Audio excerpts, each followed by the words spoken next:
নতুন বাসায় উঠছি তার আনন্দ যেমন আছে এবং এই বাসাটা ছেড়ে যাচ্ছি এটার জন্য খারাপও কিন্তু অনেক বেশি লাগছে। বাসাটায় অনেক বছর ছিলাম, যদিও একদম পাশাপাশি যাচ্ছি, তারপরেও বলে না যে প্রাকৃতিক সৌন্দর্য একেক জানালায় একেক রকম।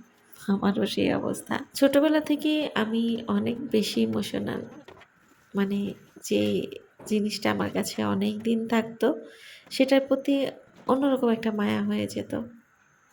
আমি সহজে এক স্থান থেকে আরেক স্থানে সেটেল হতে পারি না। অনেকদিন মন খারাপ থাকে। গুছিয়ে নিতে, নিতে একটু সময় লাগে। এখন তো আলহামদুলিল্লাহ নিজের বাসায় যাচ্ছি। এই যে পিচ্চি সোনামণিটাকে দেখছেন, ওর জন্যই আমি সেদিন ড্রেস কিনতে গিয়েছি। এত পাকা আর ওকে আমার এত বেশি ভালো লাগে এবং ও মানে আমার সাথে, সাথে ও করছিল। তাই সবথেকে হালকা যে ছোট জিনিসটা সেটা ওর হাতে দিলাম। তো সবকিছু একা হাতেই গোছাচ্ছি। গোছাতে, গোছাতে আমার অনেক সময় লেগে গিয়েছে যেহেতু আমার ছোট বেবি আছে। আর মনিটাইজেশনটা আসারও আর সময় পেলাম না। আচ্ছা যাই হোক। এই ব্যাগটা আমি আরও ২.৫ থেকে ৩ বছর আগে বানিয়েছিলাম। একটা ওড়না কেটে। বাঞ্জারা ব্যাগ।